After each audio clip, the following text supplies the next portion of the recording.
Hey guys, welcome to Culture Therapy. I'm Esther Chadad, your multicultural psychologist, and today we're going to talk about perks of being a third culture kid. Let's get right to it. So first, I'd like to define what a third culture kid is. So a third culture kid is basically a person who has grown up in a culture that is different for their home culture. These children are called third culture kids because they are children of parents who left a home country, and in my example, Egypt, and moved to a second country, which in my example is the United States. And this child has to, at home, behave and speak the language of culture number one. But then when he goes to school, this child has to speak the language of culture number two and behave in the way culture number two expects.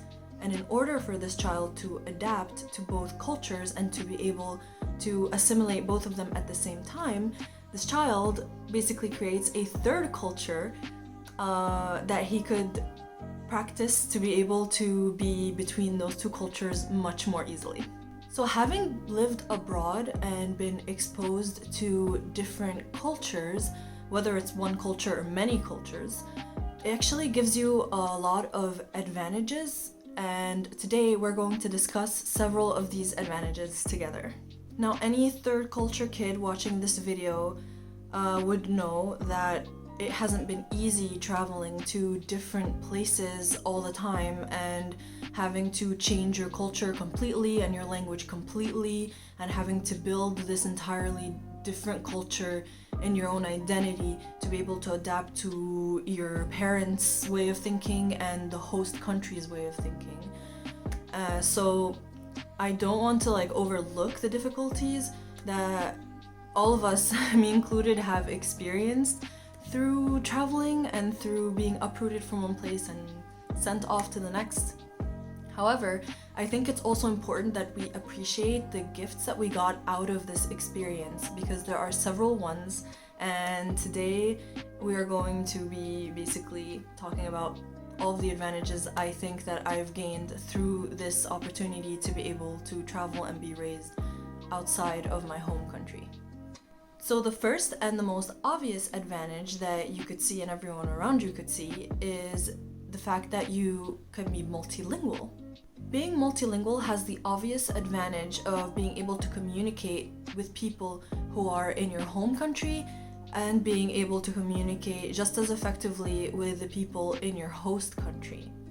Practicing several languages and being able to switch between them simultaneously has been shown to have an exercise kind of effect on an area of the brain called the prefrontal cortex. The prefrontal cortex is the area of the brain that is right over here. It's like the forefront of the brain. And this area is responsible for executive functions. These executive processes are namely attention and memory, language processing, even social and emotional processing, and basically everything else that makes us a rather intelligent species. So being able to have this advantage of this area that is constantly exercised makes you better able to solve problems, better able to switch between tasks, and also being able to focus while filtering out irrelevant stimuli or information that you don't need to be focusing on. All of this brain exercise helps you delay the onset of Alzheimer's and dementia. So our brain actually is a lot healthier by being able to exercise and speak several languages fluently. Now, you don't have to be a third culture kid to reap these advantages.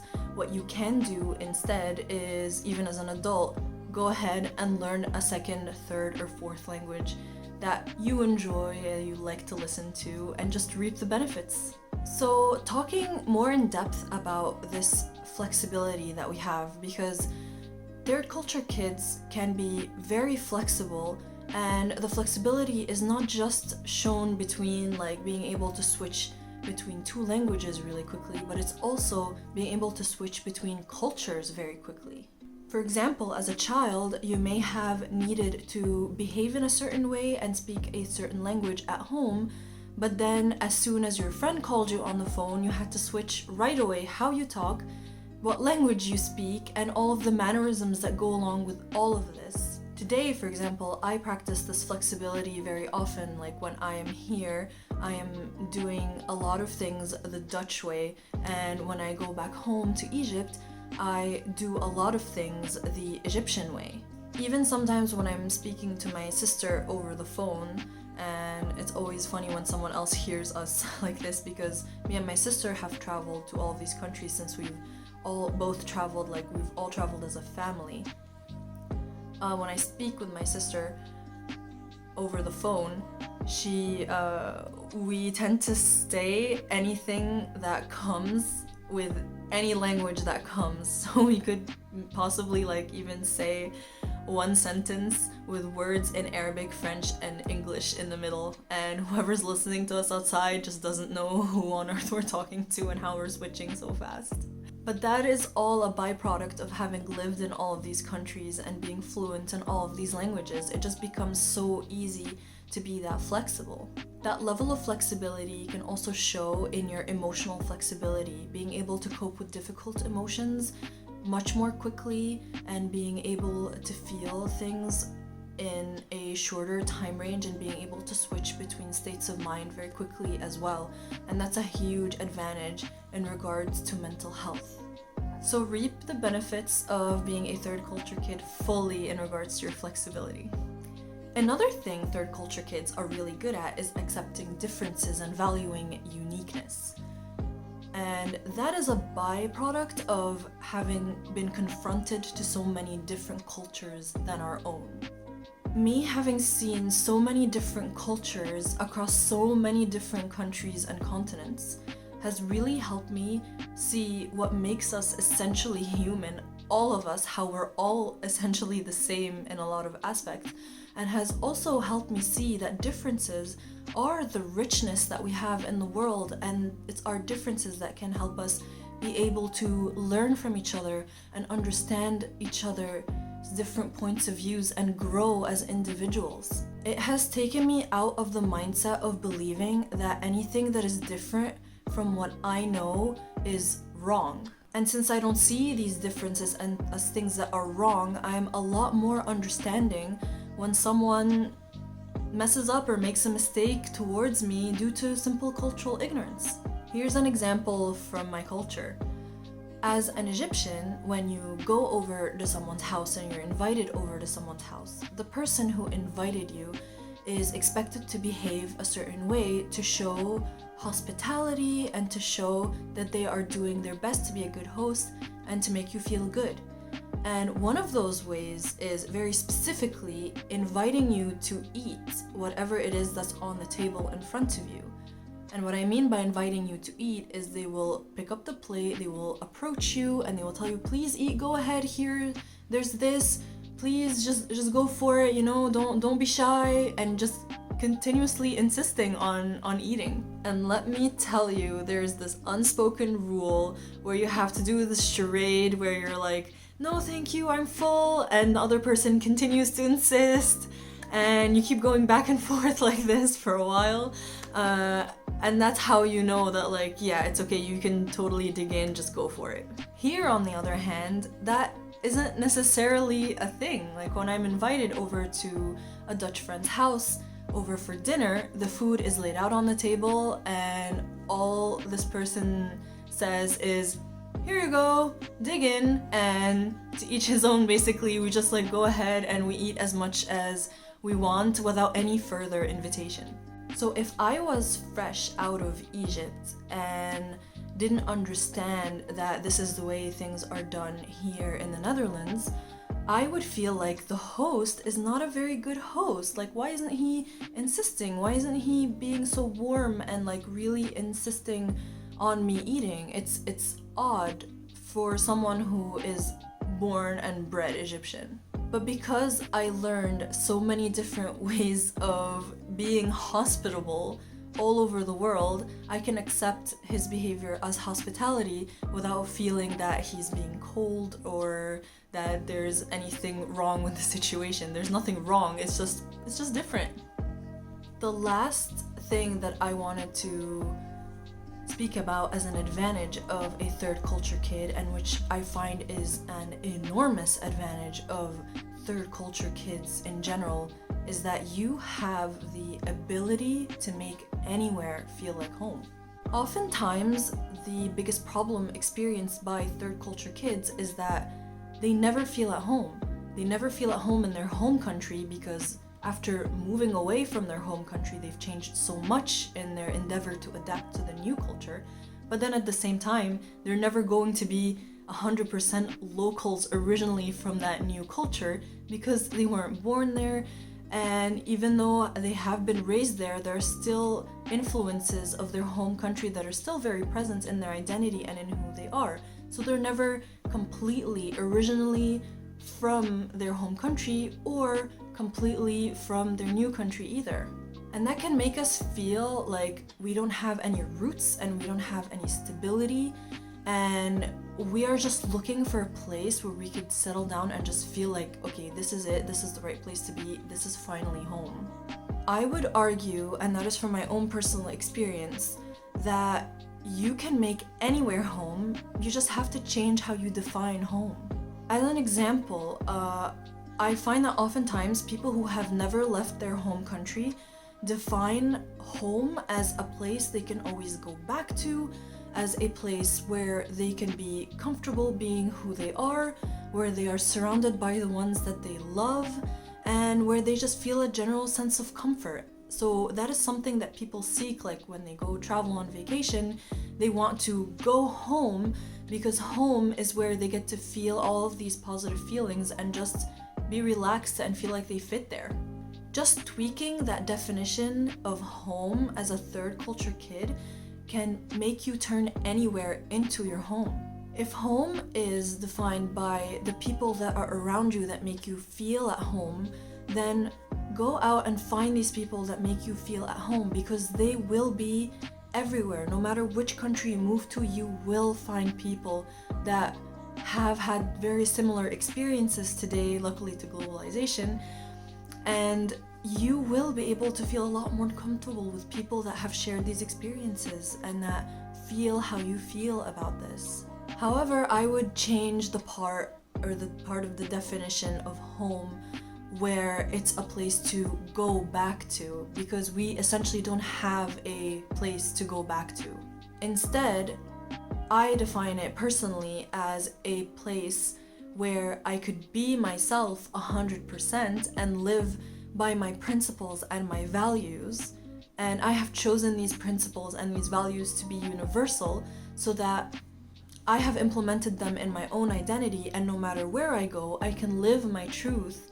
And because living my truth is how I feel at home, I can feel at home anywhere.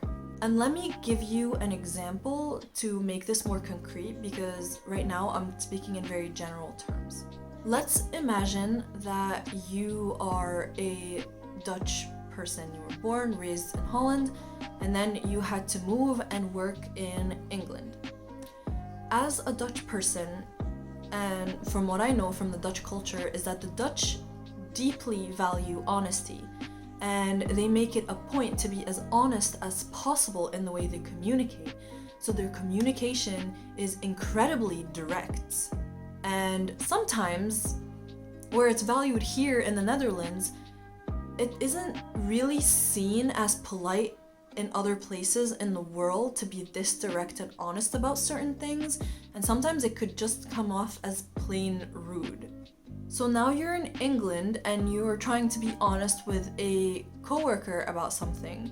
However, the English culture is a little more about subtlety and saying exactly what you think. So to them, being this direct about your honesty sounds pretty rude, and you will be perceived as rude over there. And as a result of that, you could feel like you aren't able to be fully yourself because even like you can't even be honest to people over there, and you'll feel super homesick. That could be one way to feel really homesick and want to go back to the Netherlands, where you could just say whatever you think and not always feel like you're worried about sounding rude. However, essentially what you're seeking is to be honest. And being honest can be done in England. The only thing is, as a third culture kid, you need to adapt how you show and communicate that honesty to the current culture that you're in, so that you are being honest and living your truth, but you are not perceived, on the other hand, as rude, and you are saying it in a way where the culture that you're in accepts the honesty that you are giving to others. So by finding the truth that you want to live and learning to adapt it to every culture that you go to and live it fully and comfortably within yourself, and also surrounding yourself with the people that understand that struggle and that feel you and know everything that you're going through, that's a huge step to making the place feel as close as home as it can feel. And this issue is so unique to people who travel and live abroad, because you are never really confronted with having to think about what home is until you leave home and you start feeling homesick and you start having to redefine what that is for you.